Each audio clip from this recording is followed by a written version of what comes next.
Episode ini datang dari awal bulan Juni tahun 2026. Hello everyone, aku Maeve, dan selamat datang di episode ke-7 dari Teman Tiduran. Sebuah segmen di mana kalian semua akan mendengarkan cerita dariku tentang apa saja yang sedang menyita ruang di pikiranku. Baik itu pengalaman masa laluku, hal-hal yang membentuk diriku menjadi seperti sekarang ini, atau ya, sekedar hal-hal random dan asbun aja. Semoga aja ceritaku pada hari ini tidak membuat kalian semua ketiduran karena bosan.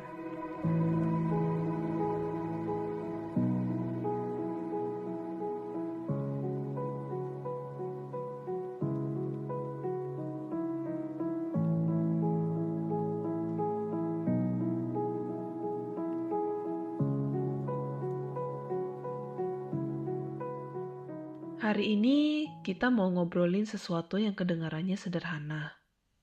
Tapi ya sebenarnya ya agak berat juga ya untuk dikatakan sebagai hal yang sederhana. Episode ini ya sebenarnya lahir karena kebingunganku aja gitu. Karena sebenarnya aku bisa dibilang ya aku ini kan ada di tengah-tengah.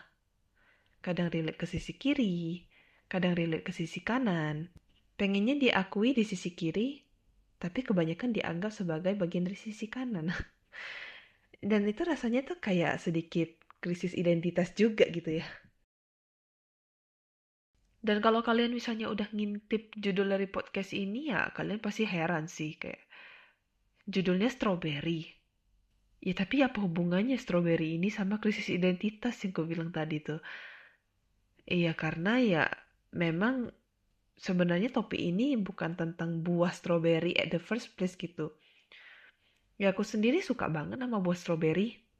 Dan keponakanku ya juga demen sama strawberry. Ya nggak tahu kenapa aku include sebuah TMI tentang ponakanku itu ya. Mungkin karena dia lagi gemes-gemesnya dan aku juga lagi sayang-sayangnya sama dia ya. Jadi ya kepikiran aja gitu. Tapi ya kembali ke topik. Maksud strawberry di sini ya label negatif yang sering disematkan ke salah satu generasi manusia yang ada di dunia ini, yang ada di muka bumi ini. Yaitu tak lain dan tak bukan adalah Gen Z. Ya, aku jadi kepikiran gitu. Kenapa ya buah yang seindah dan seenak stroberi itu bisa sebegitunya loh dianggap sebagai sesuatu yang memiliki makna konotasi negatif gitu. Dan udah gitu disematkan pula ke satu generasi tertentu lagi. Pernah gak sih kepikiran seperti itu? Dan kalau kalian penasaran seperti diriku, ini cerita untukmu. Jadi ya, aku mau disclaimer dulu ya di awal. Aku bukan bagian dari Gen Z. Aku juga bukan bagian dari generasi-generasi yang cukup parah melabeli Gen Z sebagai strawberry gitu. Dan aku di sini, for your information, aku lahir di tahun 1995. Which means, aku ini sebenarnya generasi milenial. Tapi milenialnya itu yang betul-betul milenial akhir yang hampir ke Gen Z gitu. Makanya aku bisa bilang kalau aku itu sering ada di tengah-tengah.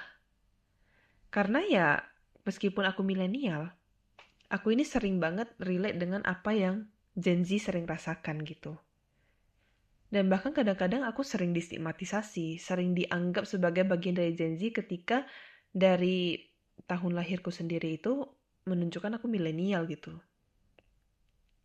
Ya mungkin karena wajahku itu sebenarnya terlihat lebih muda dibandingkan usiaku. Ya sebenarnya ini gak ada hubungannya sih sama topik hari ini, tapi ya itulah aku sering dianggap Gen Z gitu. Ya sebagai contoh lah kemarin waktu, ya nggak kemarin sih, 2 tahun yang lalu ya, waktu nyoblos. Pernah ada momen dimana aku kan lagi sama bapakku berdua. Ya sama satu keluarga sih, tapi kebetulan bangku yang kosong itu ya cuman aku sama bapakku gitu. Jadi di sebelahku ini ada satu om-om gitu kan. Om-om ini ya nengok aku gitu kan. Dengan apa adanya aku gitu, dengan penampilanku yang seperti inilah gitu. Yang seperti adanya aku lah. Terus si Om ini, maksudnya kan mau friendly talk. Aku yang gak menyalahkan Om ini juga gitu kan. Mau friendly talk aja sama aku.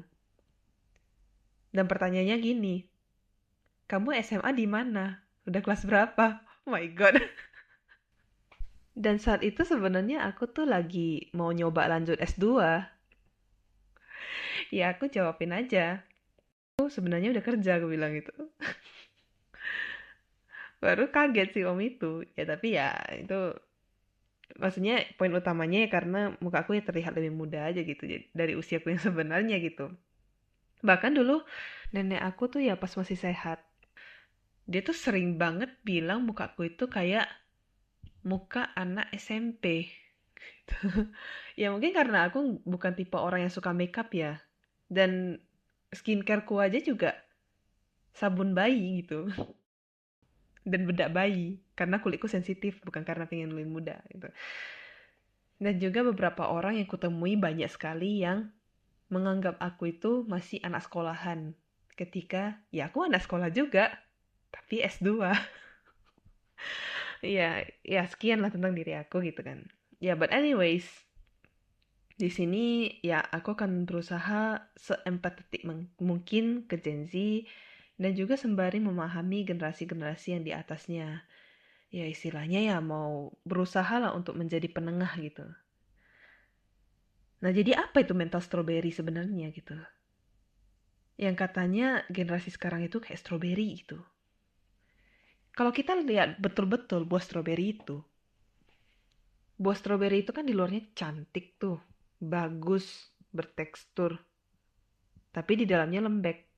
Makanya itu yang sering dimetaforakan ke Gen Z gitu. Yang katanya kelihatan baik-baik aja di luar. Tapi di dalam itu lembek dan gampang rapuh. Istilah ini ya sering muncul di percakapan gitu ya. Terutama waktu membahas generasi-generasi yang lebih muda. Atau kalau bahasa-bahasa gaulnya lah, kids zaman now gitu. Iya, dan bukan selalu dengan niat buruk sih. Kadang-kadang ya cuman kebiasaan aja melabel gitu. Meskipun ya tetap aja kata strawberry ini jadi label gitu. Label negatif pula. Dan sebenarnya bukan cuma soal usia gitu. Tapi ada label yang maksudnya lebih general lagi. Yang sering ditempelkan ke orang-orang yang emang lebih muda gitu. Nggak selalu yang usianya muda, tapi yang lebih muda daripada orang yang melabeli gitu. Atau orang-orang yang terlihat lebih muda seperti aku gitu. Atau ya dianggap bagian dari generasi sekarang aja gitu. Nah, jadi asal-usul dari strawberry itu, ya aku beberapa kali denger gitu, orang-orang tuh suka bilang dengan nada yang yakin banget. Seolah-olah ini adalah sebuah fakta gitu. Aku pernah dengar beberapa orang, ya terutama boomers, Gen X, dan bahkan milenial awal. Aku milenial akhir, jadi ya aku nggak bukan tipe orang yang seperti itu gitu kan. Jadi tuh mereka tuh suka kali bilang, anak sekarang tuh ya hidupnya itu cuma di ponsel. Kamu ambil ponselnya, dia rasa setengah jiwanya hilang gitu. Pernah aku dengar kayak gitu. Dan dengan pedenya orang bilang kayak gitu kan. Terus ada lagi, anak sekarang itu ya, dikit-dikit tuh mental health aja. Makanya jadi lemah gitu. Kayak gak kuat, gak tahan banting.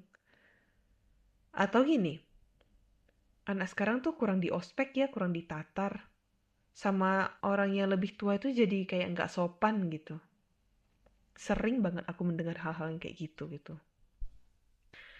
Dan dari percakapan-percakapan kecil kayak gitu, label itu ya pelan-pelan jadi nyata gitu. Bukan karena semua orang sepakat, tapi ya karena diulang-ulang terus dan gak ada yang berani untuk menyanggah gitu. Sampai akhirnya ya itu semua ya kedengarannya ya kayak emang betul gitu. Padahal ya mungkin kita aja yang belum benar-benar berhenti sejenak terus memahami apa sih yang ada di isi kepala Gen Z yang kita labelin itu. Padahal ya, kalau misalnya kita berhenti bentar aja, jangan buru-buru ngejudge dulu gitu. Kita coba pahami lebih dalam. Kita bisa mulai ngerti kenapa kesannya tuh jadi kayak gini. Oke, pertama aku mau bahas tentang yang hidup di ponsel ya. Ya emang iya, tapi bukan berarti mereka banyak menghabiskan waktu di sana tuh karena semata-mata untuk distraksi. Sekarang kan namanya zamannya itu zaman teknologi, zaman digital. Dan orang-orang dengan generasi yang lebih tinggi, mereka itu kan karena belum mengenal teknologi, belum lahir teknologi-teknologi itu di zaman mereka. Pembentukan karakter mereka itu ya berbeda sama Gen Z. Nah, tapi Gen Z itu selain mereka dituntut harus bisa di kehidupan yang offline, mereka itu dituntut juga untuk memahami yang namanya teknologi yang perkembangannya itu nggak berhenti-berhenti gitu. Sampai sekarang kan tahu kan ada yang namanya AI. Ya meskipun aku juga tidak mengencourage penggunaan AI yang berlebihan itu ya, tapi ya minimal mereka harus dituntut untuk bisa paham gitu. Bagaimana cara kerja teknologi yang gak ada henti-hentinya gitu berkembang di hidup yang sekarang ini gitu. Ya misalnya aja lah, orang zaman dulu mana ada bayar transaksi gitu pakai e-commerce, pakai e-wallet gitu. Zaman dulu kan orang kan perlu, maksudnya kalau misalnya mau beli sesuatu ke toko offline, beli baju kita ke pasar atau ke toko swalayan gitu. Kalau sekarang mah tinggal e-commerce saja, ada oranye, ada hijau, ada biru, ada macam-macam kan. Tinggal pilih aja. Ada kuning lagi, tinggal pilih aja. Klik klik klik klik check out. Kemudian ada juga kan dulu kan orang-orang apa zaman dulu kan ada yang namanya sistem barter. Sampai uang keluar gitu kan. Ada yang namanya uang cash gitu kan. Ada uang kertas, ada uang logam gitu. Zaman dulu kan masih belum ada tuh yang namanya transaksi secara digital. Pakai e-wallet, sekarang ada kodenya lagi, ada kris lagi. Dan ya gitulah, maksudnya bahkan bukan sesimpel sih, bahkan dari perbankan juga ya.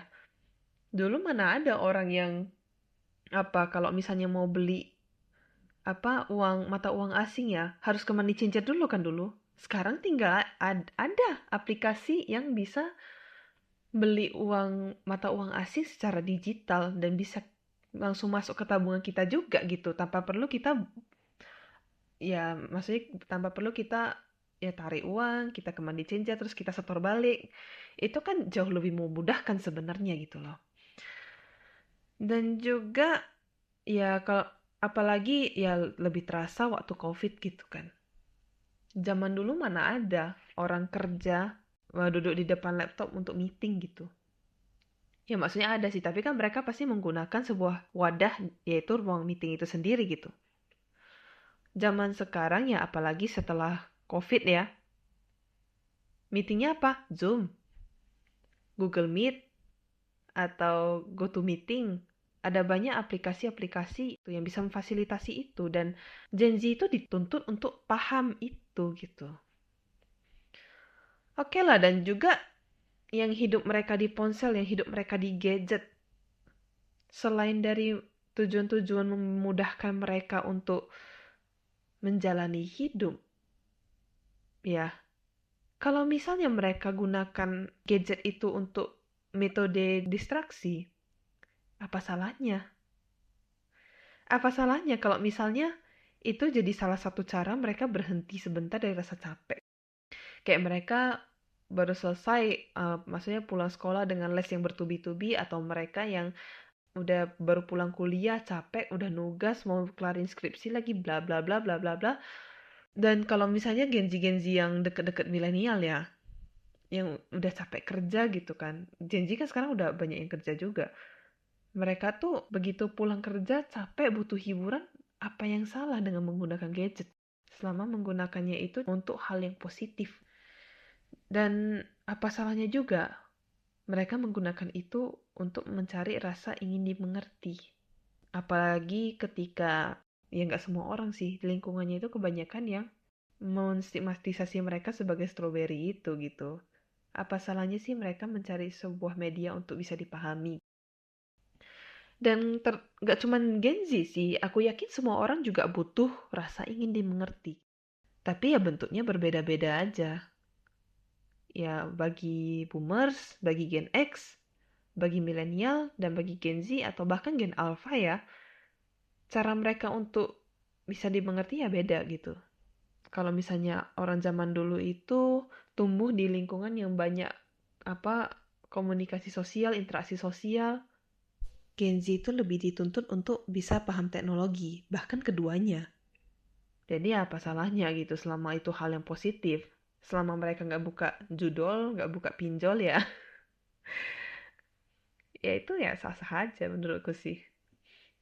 Nah, dan ini juga sebenarnya ya agak sedikit nyambung ya dengan stigma yang selanjutnya gitu, yang dikit-dikit mental health gitu. Ya di sini aku nggak mau ngejudge juga ya. Semua orang baik dari generasi manapun lah pasti ada struggle dalam hidupnya. Namanya aja bayi kalau baru brojol pasti nangis. Itu menandakan hidup kita pasti udah struggle gitu. Kita hidup untuk fight. Tapi sadar nggak sih kalau Gen Z itu dikit-dikit bilang mental health itu bukan karena mereka lemah loh. Tapi karena zaman dulu itu kita tuh dibentuk untuk selalu nurut, selalu tunduk sama yang di atas kita gitu. Dan Gen Z itu aware kalau nggak selamanya harus kayak gitu. Dan ya aku di sini jujur aja ya. Kalian generasi-generasi yang di atas Gen Z, termasuk aku yang milenial ini, ya harus berterima kasih juga loh sama Gen Z. Dan salut, respect aku sama keberanian Gen Z itu. Meskipun yang kalian labeli dengan strawberry, yang kalian labeli dengan lemah itu, ya sebenarnya bukan karena mereka selalu benar, bukan karena mereka itu sempurna gitu. Tapi ya karena mereka berani untuk bersuara gitu. Mereka tuh berani untuk membuka sesuatu yang kita nggak pernah berani, nggak pernah mau untuk bicarakan dan pertanyakan. Yang hal-hal yang dulu dianggap biasa, yang dinormalisasikan.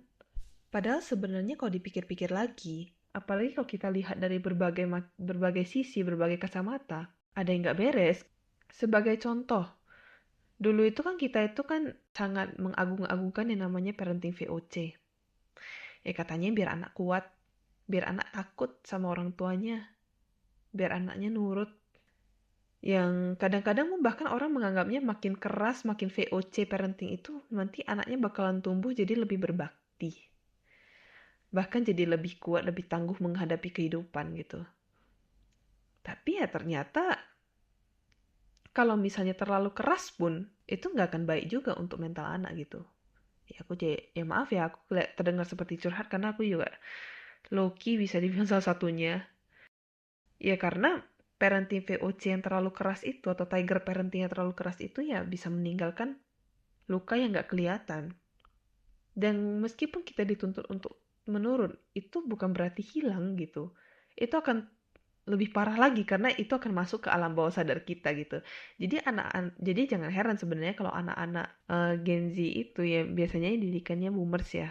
Anaknya dari boomers atau Gen X gitu kan. Mereka itu jadi nggak mau sama orang tuanya gitu. Mereka jadi lebih nyaman sama orang lain, orang random, strangers gitu. Ya karena mereka ngerasa ya rumah itu bukan tempat yang aman untuk mereka gitu.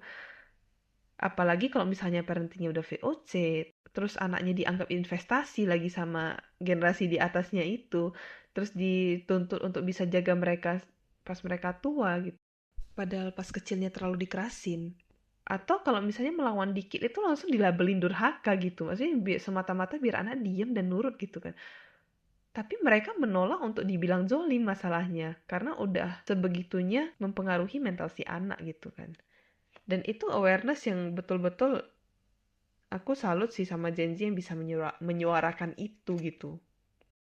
Kemudian ada contoh lain. Kalau misalnya hubungan interpersonal, entah itu sama temen, entah itu sama pasangan gitu. Cara bicara dalam hubungan yang dulu dianggap biasa aja gitu. Padahal sebenarnya bisa merendahkan gitu. Bisa ada niat buruk. Atau bahkan bisa disebut sebagai gaslighting. Kalau kata orang-orang dulu tuh, ada udang di balik batu. Dan mungkin banyak dari kita yang sadar sekarang gitu. Karena disuarakan oleh Gen Z yang pemberani ini. Kita mungkin kalau nggak ada itu kita nggak akan bisa ada pikiran kayak, oh ternyata yang aku rasain dulu itu valid ya. Oh ternyata memang dia aja yang orangnya kayak gitu ya, bukan aku yang bereaksi berlebihan gitu misalnya. Dan dari situ ya Gen Z sebenarnya punya peran gitu. Bukan karena mereka yang lebih baik, tapi karena mereka itu berani gitu bilang, ini tuh nggak bener loh. Dan itu sebenarnya ya bukan bentuk perlawanan. Kalau misalnya kita pahami lebih dalam ini ya, itu ya sebenarnya bentuk kepedulian sama semua orang lah yang pernah mengalami ini terlepas dari apa generasinya gitu. Dan aku sendiri punya sebuah pemikiran. Kalau misalnya ada orang yang betul-betul nggak aware dengan hal ini, atau minimal dia menolak untuk aware dan menolak untuk paham, tetap menganggap awareness yang disuarakan Gen Z ini sebagai bentuk perlawanan, aku anggap ya mereka orang-orang yang takut kehilangan privilege mereka untuk menjadi dominan gitu. Atau untuk menjadi pihak yang punya power atau berkuasa. Dan itu yang dibenci sama Gen Z sebenarnya. Sistemnya, bukan orangnya gitu. Nah kemudian ada lagi tuh. Saking vokalnya para Gen Z yang mengingatkan kita bahwa ada beberapa cara lama, gaya hidup yang lama, yang gak seharusnya dinormalisasikan, tapi langsung dilabelin gitu sama orang-orang di generasi yang sebelumnya. Katanya Gen Z itu kurang empati ya, apa-apa harus berputar di sekitar mereka. Mungkin kalian gak pernah ngalamin, ya as in kalian gak tahu sih akan ada hal ini. Ya tapi aku pernah ngalamin ini, even as a millennial. Jadi itu ceritanya, ya singkat cerita aku curhat lah. Ya maksudnya mau bilang aja kayak aku gak suka loh kalau curhat itu tuh suka adu nasib gitu. Kayak dibilang aku lebih parah gitu. Seolah-olah struggleku itu ya gak ada artinya sama sekali. Ya mungkin maksudnya sih orang itu mau merasa relate dengan struggleku. Tapi kok jatuhnya kayak merendahkan gitu, kayak menginvalidasi. Ya kan aku kan maksudnya kan cuman ingin menyuarakan loh, ingin menyampaikan kalau aku tuh sebenarnya ngerasa nggak didengarkan loh. Ya meskipun ya in the end of the day ya kita tetap akan butuh solusi dari semua masalah. Tapi ya minimal didengarkan dulu apa salahnya. Tapi ya respon orang yang diceritain itu ya justru ya jadi defensif gitu. Kayak langsung ngejudge aja, langsung bilang, kamu tuh ya, kamu itu maunya semuanya berputar di kamu aja, otak kamu udah mereng gitu. Kamu gak ada empatinya, sampah kamu. Sampai sebegitunya. Dan jujur, sedih sih, ya maksudnya ya bukan sedih karena aku mengakui aku gak punya empat, atau mengakui kalau aku sampah dan otakku miring gitu. Cuma ya miris aja, karena ada beberapa orang yang seenggak mau paham itu loh, akan hal kayak gini. Ya kalau bahasa kasarnya sih ya mereka-mereka yang teriak gak ada empati ke orang-orang, padahal mereka yang kayak gitu. Padahal kalau mau dilihat dari kacamata yang lain ya gitu, dari ceritaku tadi ya, aku sebenarnya cuma mau bilang gitu, kalau ya sesimpel aku nggak pengen loh kalau aku cerita itu nggak didengarkan. Atau kalau perasaanku nggak dianggap. Rasa sakitku tuh nggak dianggap sama sekali gitu. Tapi di sisi lain ya mereka dianggap seperti diserang gitu. Dan mereka jadinya ya menolak untuk mengakui kalau aku juga bisa ngerasain sakit loh. Iya bukan berarti kalau struggle kalian lebih parah itu bukan berarti struggleku itu nggak sakit sama sekali dan nggak ada apa-apanya. Ya ibaratnya kayak membandingkan jari kelingking kakimu terbentur meja gitu, terbentur sudut meja gitulah. atau jari kamu yang terluka karena tergores kertas gitu. Dua luka itu ya sama-sama sakit gitu. Bukan berarti kalau salah satunya lebih sakit, yang satu lagi nggak sakit. Ya sebenarnya aku paham sih. Kalau kalian generasi-generasi yang di atas, termasuk aku yang milenial ya pasti nggak nyaman lah kalau misalnya apa yang biasanya kita jalanin itu tiba-tiba dipertanyakan gitu. Seperti ada sesuatu yang salah, di mana to some extent ya emang salah.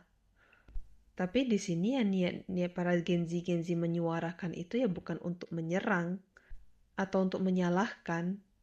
Mereka cuma pengen bilang, ada loh cara yang lebih baik untuk menanggapi ini.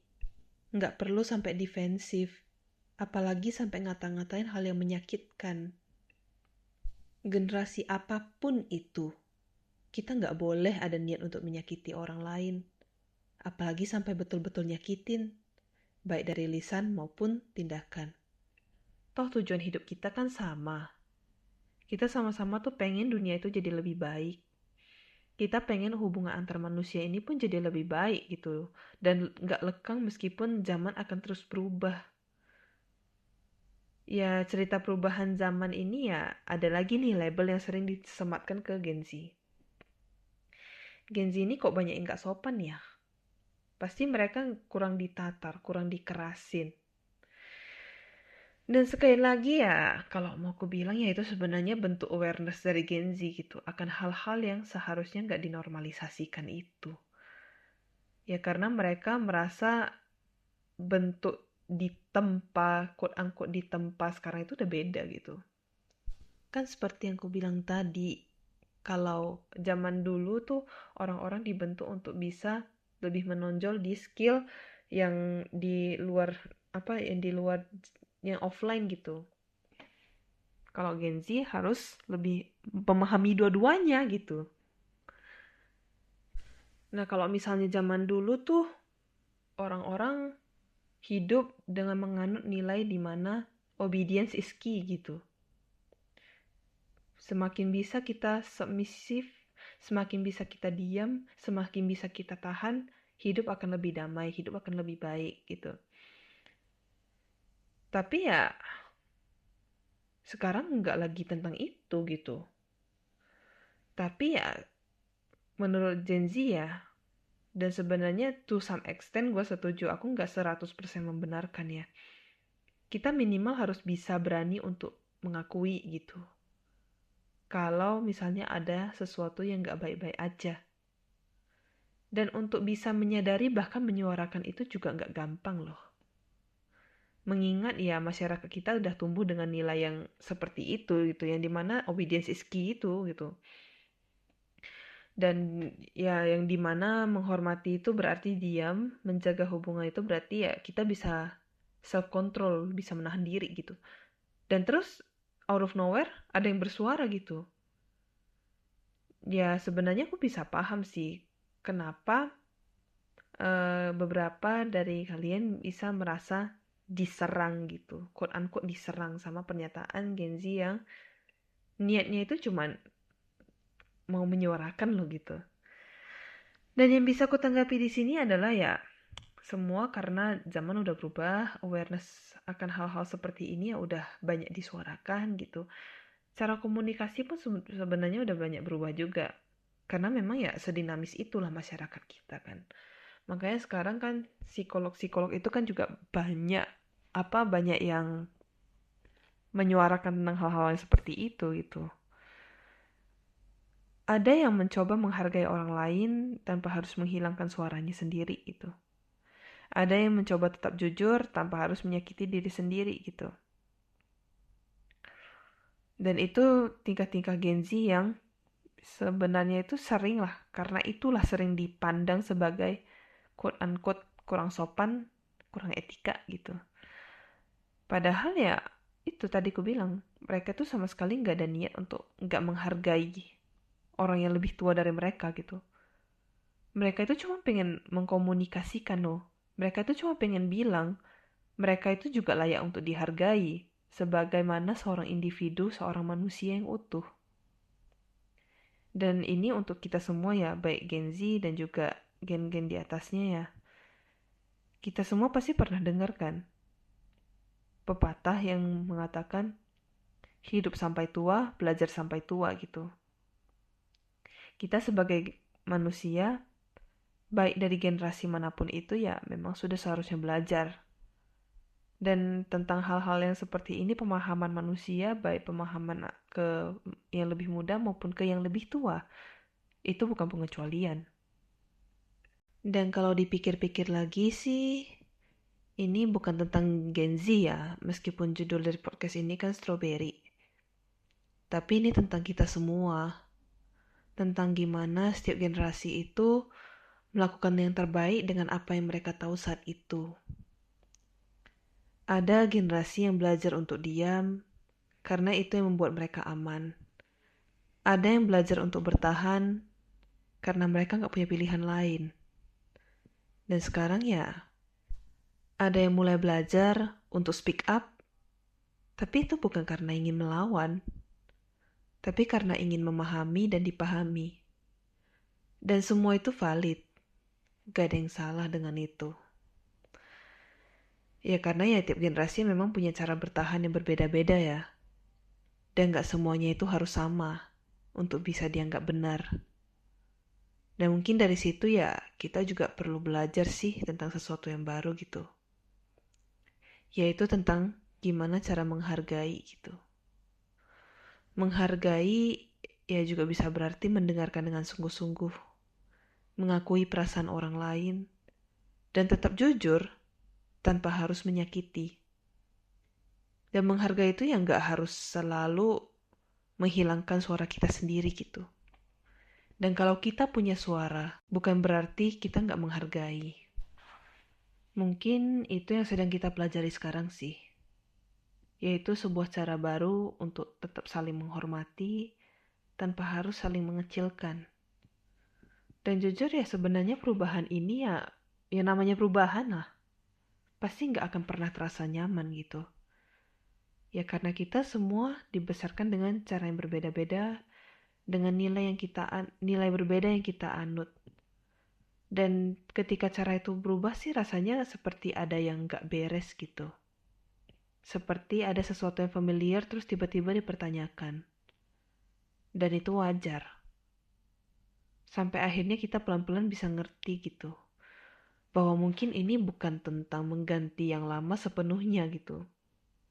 Tapi tentang menambahkan sebuah pemahaman baru yang mungkin bisa menambahkan harmoni dari pemahaman yang lama itu. Dan kita semua sedang ada di proses itu. Dan itu gak apa-apa, selama kita mau untuk menjalaninya. Jadi kalau hari ini terasa berat, kalau kamu merasa terlalu sensitif, terlalu banyak mikir, atau terlalu berbeda, ya kalau misalnya kamu sedang overthinking hal-hal yang seperti ini, ya mungkin aja kamu itu bukan terlalu seperti apa yang orang-orang bilang gitu. Mungkin kamu hanya sedang lebih sadar. Dan itu valid kok. Dan aku di sini aku mau bilang kepada Gen Z yang sudah saya acungi jempol atas keberaniannya, dan untuk generasi-generasi lain yang mau memahami juga tanpa menyakiti, terima kasih ya udah bertahan sejauh ini. Meskipun prosesnya pelan, meskipun banyak sekali keraguan selama proses itu, kalian semua tetap ada di jalan itu. Dan itu ya udah cukup untuk sekarang. Dan jangan berhenti untuk terus berusaha. Mungkin itu aja sih ya. Dan untuk para Gen Z ini ya terima kasih udah bertahan sejauh ini ya. Meskipun sudah dilabeli dengan banyak stigma negatif dan segala macamnya ya. Kalian itu tetap orang-orang hebat. Kalian itu tetap calon-calon penerus generasi bangsa yang lebih maksudnya yang berbeda aja gitu. Dan jangan berhenti untuk terus bersuara selama itu dilakukan dengan baik tanpa menyakiti. Oke, dan mungkin quote ikonik ya untuk episode kali ini Mungkin gak banyak sih. Yang terlihat rapuh hari ini itu bukan tanda kelemahan, tapi tanda bahwa kita akhirnya berani merasa dan tidak lagi pura-pura kuat sendirian. Dan itu gak mudah. Dan dengan ini sekian dari episode ke-7 dari Teman Tiduran. Semoga kalian semua terkesan ya dengan isi podcast ini. Terima kasih sudah menemani kegabutanku. And see you on the next episode of Teman Tiduran, where all your thoughts are sprouting. Bye-bye!